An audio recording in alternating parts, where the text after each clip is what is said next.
E aí pessoal do terceiro ano, beleza? Vamos dar continuidade aqui às nossas aulas de física. Agora é a vez da gente resolver os exercícios do módulo 5 da frente 2. Portanto, peguem o seu material, peguem a apostila aí para vocês acompanharem as resoluções. Como sempre, eu recomendo sempre pausar o vídeo para poder fazer a leitura do enunciado e assim você consegue acompanhar de forma mais interessante a resolução e entender da onde que a gente pode tirar as conclusões e os dados que são utilizados. Nesse módulo, por exemplo, a gente vai ter situações de mudança de estado físico, mudança de temperatura. Lembrando que, resumidamente falando, mudança de temperatura é calor sensível, mudança de estado físico é calor latente. Para as nossas situações aqui em física, os dois nunca vão acontecer ao mesmo tempo. Pode até ter um evento em que você trabalha com calor sensível e calor latente ao mesmo tempo, e não necessariamente eles estão acontecendo ao mesmo tempo, e sim em eventos sequenciados, que é uma mudança de temperatura seguida de uma mudança de estado, que depois foi seguida de uma mudança de temperatura novamente. A questão é você, dependendo da situação, você dominar a fórmula que você vai ter que usar, uma para calor sensível e a outra para calor latente, e adequar no momento exato, no momento correto, beleza? Dá uma olhada aí no exercício número 1. Até para comentar, o exercício número 1 tem duas dificuldades que eu achei bem complicadas mesmo. Se colocando no lugar do aluno, isso torna o exercício um pouco complicado, porque, primeiro, a gente vai precisar de uma fórmula que vem lá da matemática, que é a fórmula do volume de um cilindro.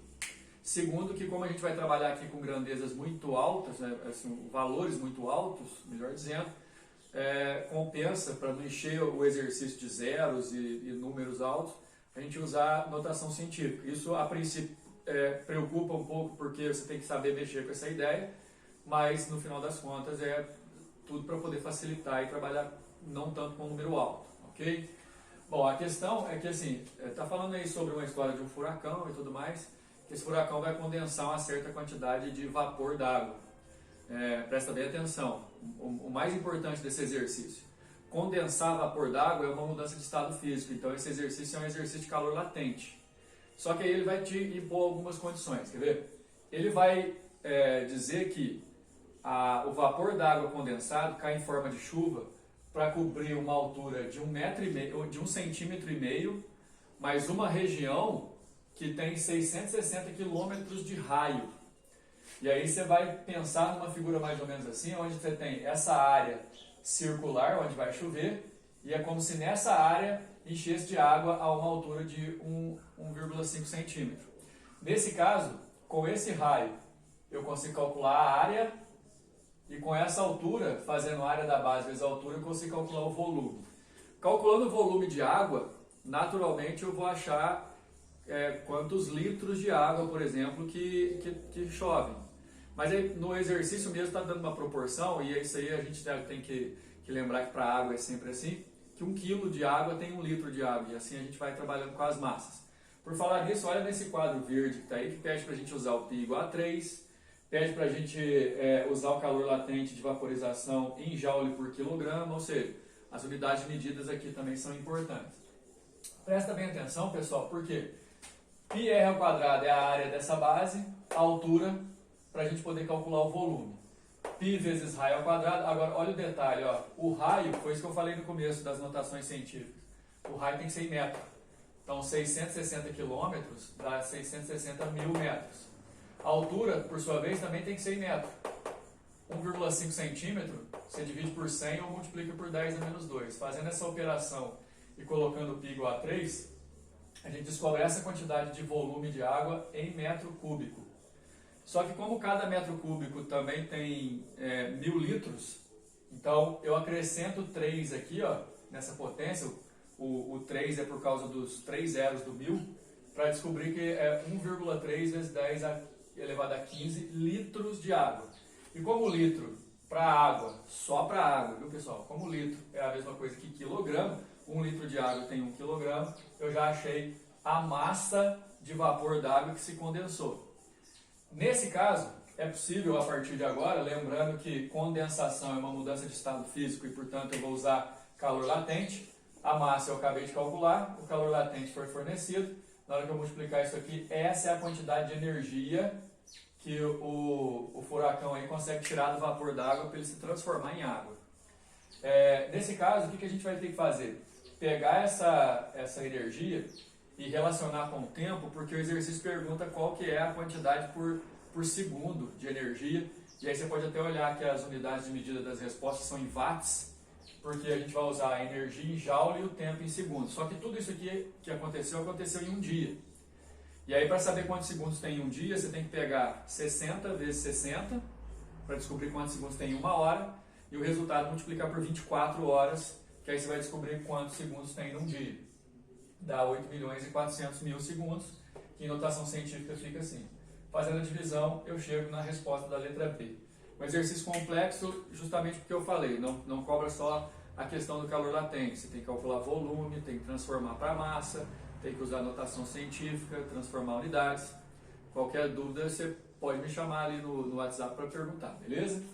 O número 2 é o exercício mais interessante do módulo, na minha opinião. Ele conta aí sobre o funcionamento de uma máquina de café e a princípio, essa máquina de café também consegue fazer vapor de leite, espuma de leite, melhor dizendo, pegando vapor d'água e borrifando esse vapor d'água no leite.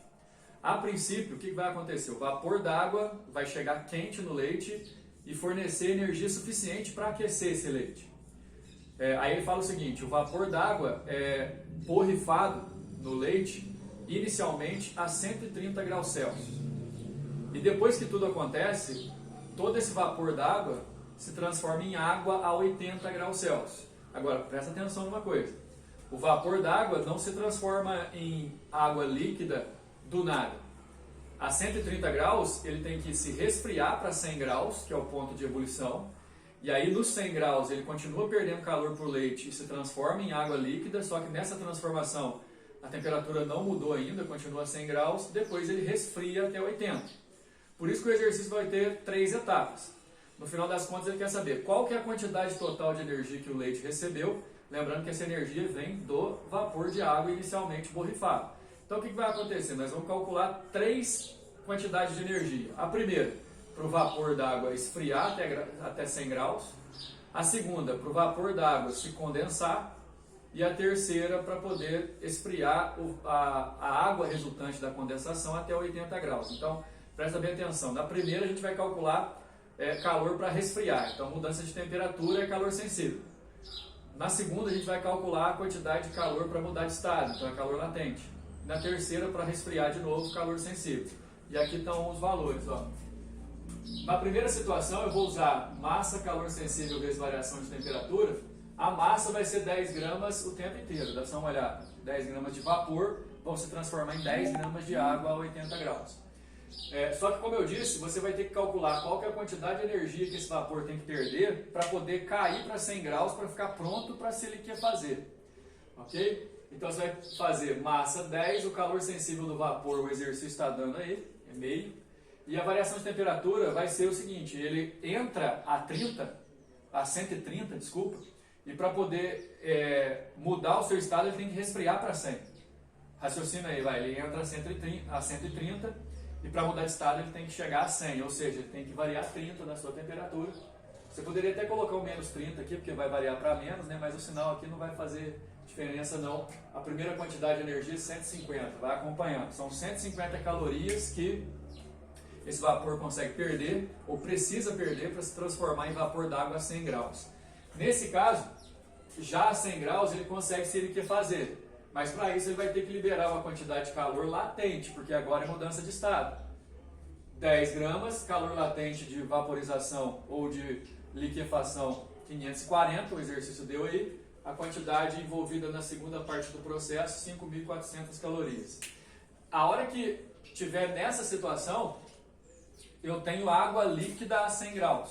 Mas como o exercício bem falou, a água líquida vai se resfriar até 80. Então eu volto para quantidade de calor sensível, a massa é 10, agora como é água líquida eu vou usar calor sensível igual a 1, isso aí também foi dado. E olha só, a princípio, depois da segunda etapa, a temperatura era 100 e caiu para 80, então variou 20. Você fazendo a multiplicação dá 200, essa aqui é a quantidade envolvida na terceira etapa, somando tudo você vai achar que a resposta é a letra E. Beleza? Virando a página, na página 58 você vai encontrar o exercício número 3, que em comparação com os demais vai ser bem simples, né? Tenho a impressão que vocês vão achar assim. No caso eu tenho 200 gramas de água a uma temperatura de 40 graus e essa massa de água vai ser colocada em contato com 100 gramas de gelo a 0 grau. Então escuta, o gelo está a 0, a água líquida a 40, então pela lei zero da termodinâmica, o calor vai passar da água que está a 40 graus para o leite que está a 0. Para o leite não, para o gelo que está a 0. O que vai acontecer? Enquanto a água perde calor, ela resfria, enquanto o gelo ganha calor, como ele está a 0 graus já, a 0 graus Celsius já, ele vai começar a derreter. O que a gente precisa saber para quanto que vai ser a temperatura final de equilíbrio? Eu preciso saber, por exemplo, se o gelo vai derreter por completo. Aí a questão é a gente fazer o seguinte, ó, com calor sensível, eu consigo calcular qual que é a quantidade máxima que essa água consegue perder até resfriar a 0 grau. Ah, mas por que a 0 grau? Porque a 0 grau ela entra em equilíbrio com o gelo e não libera calor mais. Então isso aqui é como se fosse um teste. A massa é 200, o calor sensível é 1. A variação de temperatura de 40 para 0 vai ser menos 40. Então eu consigo entender o seguinte, que essa água até chegar a 0 grau consegue liberar 8.000 calorias. Essas 8.000 calorias elas vão para o gelo. E aí eu preciso saber, por exemplo, quanto que o gelo precisa para derreter? Vamos lá. Se é para derreter, é calor latente. A massa de gelo é 100, calor latente foi dado aí no exercício 80, multiplicou, olha só. Obviamente isso não é coincidência, né? Quem fez esse exercício pensou nesse resultado. Quer dizer, a quantidade que a água libera para chegar a 0 é a mesma quantidade que o gelo precisa para se derreter por completo. E quando ele derrete por completo, ele se transforma em água líquida, só que a temperatura dele continua a 0. Aí zerou as duas temperaturas e entrou em equilíbrio, ou seja, a quantidade para a água esfriar foi suficiente para poder, foi exatamente a quantidade que o gelo precisava para derreter, por isso que a temperatura final de equilíbrio é 0, não sobrou energia para esquentar o sistema, beleza? O exercício número 4, você pode pausar aí o vídeo para você poder ler, entender e tudo mais, fala sobre uma tubulação onde entra um líquido frio e ele sai quente do outro lado. Só que esse líquido frio que entra, ele sai quente do outro lado porque em algumas entradas laterais dos ramos de tubulação tem entrada de um vapor quente e logo embaixo do desenho tem uma entrada 3, assim, que é a entrada de vapor, logo abaixo uma saída de líquido frio. Quer dizer, o líquido que eu preciso esquentar vai passar pela tubulação e o vapor que está entrando nessa entrada 3 aí, que vai aquecer aquele líquido que está ali dentro. Mas como é que ele aquece? Ele aquece fornecendo energia para esse líquido.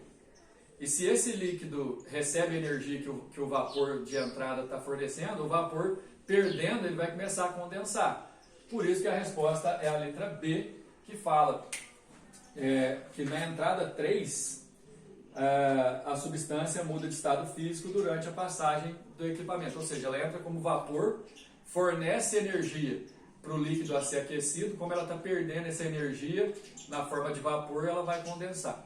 Beleza? Então assim, a gente encerra. Nos próximos módulos a gente vai falar sobre transmissão de calor e vamos começar a entender a questão dos gases para poder falar sobre as leis da termodinâmica. Valeu!